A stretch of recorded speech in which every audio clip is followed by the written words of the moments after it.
नव वर्ष की आप सभी को हार्दिक शुभकामनाएं और बधाइयाँ। आपके लिए वर्ष 2025 खुशियाँ ही खुशियाँ लेकर आए। नव वर्ष की अनंत शुभकामनाएं। खुशियों की खबर में आप सभी का बहुत बहुत स्वागत है। पेश है हमारे मंथली न्यूज मैगजीन दिसंबर 2024 की प्रमुख खबरें। अभ्युदय संस्थान अछोटी में वर्ष 2024 के 6 मासिक अध्ययन शिविर का शानदार समापन। नेपाल के बद्य बिंदु नगर पालिका में संपन्न हुआ जीवन विद्या प्रशिक्षण। देश के कई स्थानों में संपन्न हुआ जीवन विद्या परिचय शिविर। मानव तीर्थ बेमेतरा में युवाओं के लिए लगा यूथ कैंप। और जनवरी फरवरी में संचालित होंगी मध्यस्थ दर्शन से जुड़ी कई गतिविधियां। अब खबरें विस्तार से। अभ्युदय संस्थान अछोटी में वर्ष 2024 के 6 मासिक अध्ययन शिविर का शानदार समापन हुआ। देश के 11 राज्यों से आए शिविरार्थियों ने 1 जुलाई से लगातार 6 माह संस्थान में रहकर मध्यस्थ दर्शन के संपूर्ण वाङ्मय का अध्ययन किया। वाङ्मय अध्ययन में संस्थान और देश से आए 28 प्रबोधकों ने सहयोग किया। शिविरार्थियों ने स्व मूल्यांकन प्रस्तुत करते हुए अपनी भावनाओं से उपस्थित जिज्ञासुओं को भावुक कर दिया। हम अकेले रह जाएंगे, कैसे मैं सब कुछ करूंगा, मैंने ही सब कुछ करना है, मैं इस दुनिया को सुधारूंगा, वो कैसे हमें अकेलेपन में डाल देता है। मैं योग करूंगा, मैं प्रकृति को सुधारूंगा, मैं बच्चों को पाल लूंगा, मैं शिक्षा में सुधार करूंगा। अकेले का प्रोग्राम बना के बैठते हैं और आखिर में पूरा समाज संबंध सब हमें अकेला कर देते हैं और फिर हम कैसे अकेले की पीड़ा में रोते हैं। तो अब इन चीजों को देख के याद आता है कि कैसे मेरे माता पिता ने मुझे पाला और क्या सोच के पाला था। तो आज और कितने मैंने उनको से साथ झगड़े किए, गलतियां की अकेले चलने के लिए। तो आज अब तो ऐसा मन करता है उनके पैरों में गिर के माफी।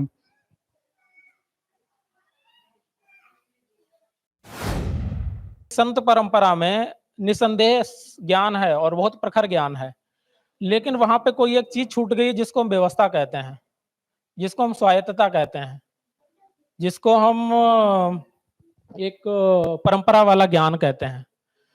तो वो चीज इस जो विधा में है वो बहुत संतुलित तरीके से है और प्रत्येक मानव के लिए है। सबसे बड़ी बात तो यह है कि अभी तक की संत परंपरा में जो भी काम हुए हैं वो वर्ग विशेष के लिए हुए हैं और अखंड ज्ञान होने के बाद भी सत्य उन लोगों ने भी बखाना है, लेकिन वो किसी व्यवस्था के ना होने पे एक वर्ग विशेष का रह गया।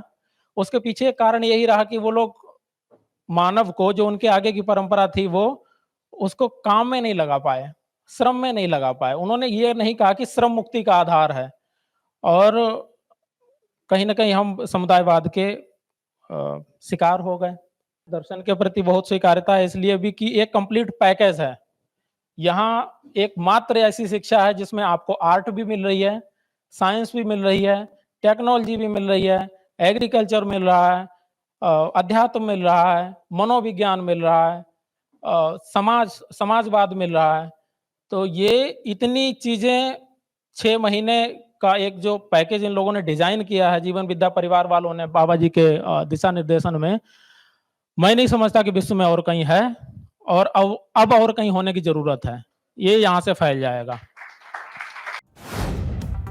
उल्लेखनीय है कि मध्यस्थ दर्शन के प्रणेता ए नागराज जी के मार्गदर्शन में अभ्युदय संस्थान अछोटी में मध्यस्थ दर्शन की अध्ययन प्रक्रिया को सन 2009 में शुरू किया गया था। 2013 से 6 मासिक सतत अध्ययन की प्रक्रिया से कई जिज्ञासु लाभान्वित होकर दर्शन के अध्येता बने और देश विदेश में जीवन विद्या शिविर करते हुए समाज में खुशियां बिखेर रहे हैं। और सुबह से तो मैं अपने पिताजी को बड़ा याद कर रही हूँ। ऐसा नहीं था कि कोई चीज वो नहीं बोले होंगे। मैं जब भागती थी बहुत रेस में तो वो कहते थे तेरे पास सब है, तो देख नहीं पा रही। देखो जो कर रही है उसमें खुशी रहना नहीं आ रहा है। खुश रहना एक बार समझ लोगी तो वो लगेगा नहीं।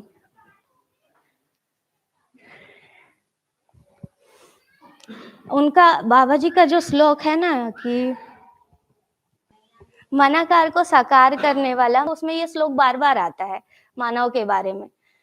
तो वो मेरे को बोलते थे बार बार, लेकिन इसका मीनिंग कभी समझ में नहीं आया। वो आज मेरे को समझ में आता था कि कितनी गहरी बात बोल रहे हैं। कि जो ये मध्यस्थ दर्शन है, ये एक अविभाज्यता में क्रमबद्ध ज्ञान है। विकास क्रम विकास, जागृति क्रम जागृति, एक परमाणु में विकास से लेकर के संपूर्ण का आचरण। क्या खूबसूरती है बाबा जी वाली बात है। वाह वाह, अद्भुत। जितने पढ़ते थे मतलब अंदर से ऐसा लगता था कि इतना सा तो कोई छेद मिल जाए। पूरा जोर लगा दिया मैंने अपने आप का, मुझे मिला नहीं।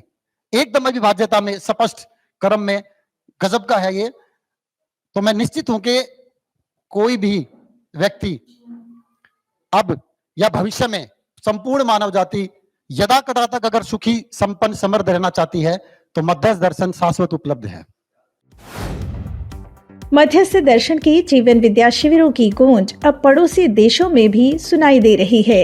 विगत दिनों नेपाल के मध्य बिंदु नगर पालिका के चोरमारा नवलपुर पूर्वी नवलपरासी में मध्यस्थ दर्शन आधारित 2-3 दिवसीय जीवन शिक्षा प्रशिक्षण सफलतापूर्वक संपन्न हुआ। ये कार्यक्रम जीवन शिक्षा संसाधन केंद्र के मार्गदर्शन में आयोजित किया गया और मध्यस्थ दर्शन के अध्येता श्रवण कुमार शुक्ला द्वारा संचालित किया गया। इस प्रशिक्षण में शिक्षकों, बाल विकास सहयोगियों और संस्थागत प्रमुखों ने भाग लिया। हमारे बच्चे का फिजिक्स कमजोर था तो हमने फिजिक्स का टीचर ढूंढ लिया। मेरे बच्चे का केमिस्ट्री कमजोर था तो मैंने केमिस्ट्री का टीचर ढूंढ लिया। मेरे बच्चे का इंग्लिश कमजोर था, मैंने इंग्लिश का टीचर ढूंढ लिया। मेरे बच्चे का कोई और सब्जेक्ट कमजोर था, इस इंग्लिश स्पीकिंग कमजोर थी तो मैं इंग्लिश स्पीकिंग का टीचर खोज लिया। लेकिन मेरा बच्चा सम्मान पूर्वक जी सके, मेरा बच्चा शांति पूर्वक जी सके, मेरा बच्चा सबके साथ प्यार से जी सके, मेरा बच्चा मेरा ही सम्मान कर सके, इसके लिए हम टीचर ढूंढ रहे हैं कि नहीं ढूंढ रहे हैं। दिसंबर माह में देश के कई स्थानों में जीवन विद्या शिविरों का आयोजन किया गया। गुजरात के विसनगर में महेंद्र सिंह जी, हापुड़ में सोम त्यागी जी, छत्तीसगढ़ के अछोटी में सुरेंद्र पाल जी सहित कई स्थानों में शिविरों का आयोजन सफल रहा, जिससे समाज में खुशहाल जीवन जीने का संदेश गया। ऐसे भी व्यक्ति हो, ना तो वस्तु हो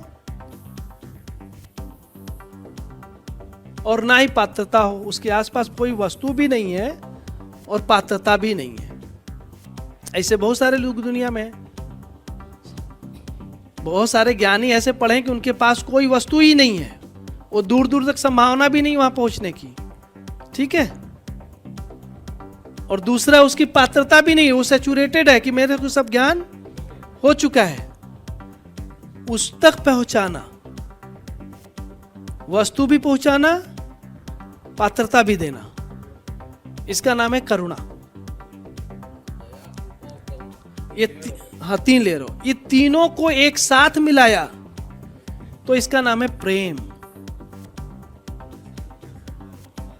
वही प्रेम है। प्रेम का मतलब है वो ज्ञान देने वाला है। इस विषय में काम करना ही करना है। इस विषय में आने से पहले मेरी तीव्र इच्छा भी थी, कुछ खालीपन था उसको भरना भी था, समझ में नहीं आ रहा था क्या करना है। तो सोम त्यागी जी का तहे दिल से शुक्रिया कि इस विषय को अच्छी तरह से समझाया और मेरे को पकड़ लिया। उसके बाद सेकंड शिविर जो आया तो Mahendra ji really thank you कि इस विषय में एक लेयर और अंदर जाके ये आपने मेरे अंदर कि ये इसको करना ही है और इसके अलावा ज्यादा कोई ऑप्शन है नहीं। क्योंकि पिछले 2 दिन से मैं सबसे यही पूछ रहा हूँ कि चलो मंडे जाके करना क्या है, तो कोई बोल रहे वापस भूल जाएंगे, ये हो जाएगा वो हो जाएगा। तो मेरा वो मन बन रहा है कि ओके मेरे पास ऑप्शन ज्यादा है नहीं लाइफ को लेके, वही पुरानी घिसी पिटी लाइफ जो चल रही थी वो थी, उसी को लेकर तो हम इधर आए थे।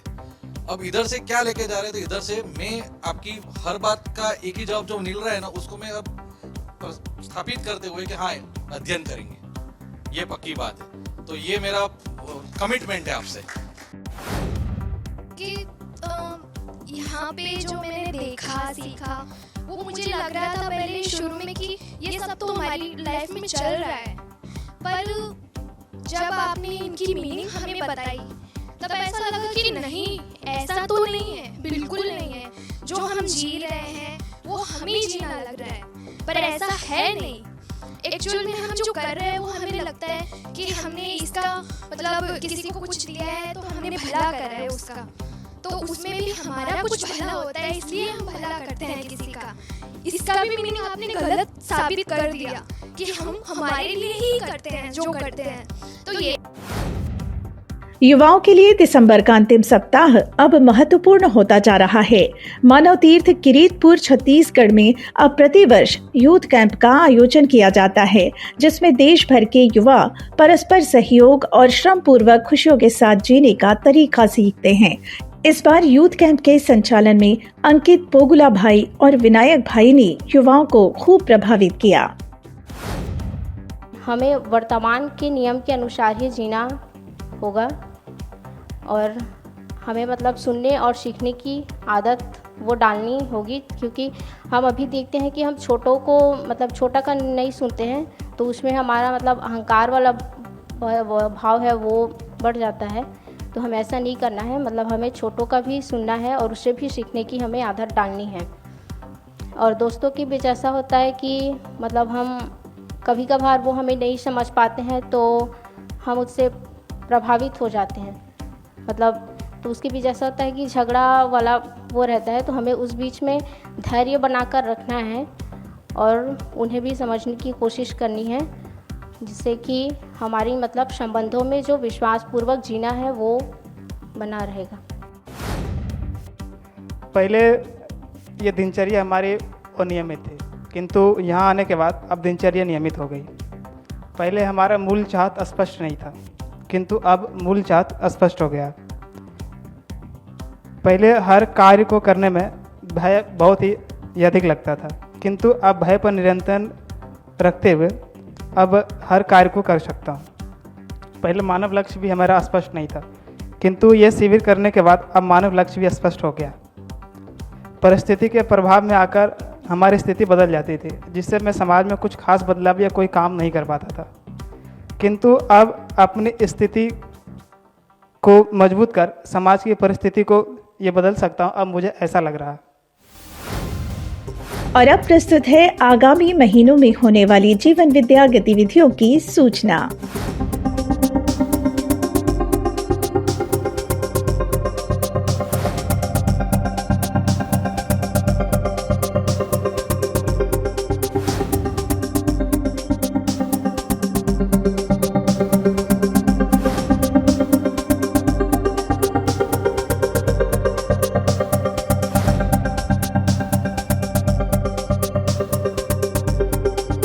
खुशियों की खबर में आज बस इतना ही।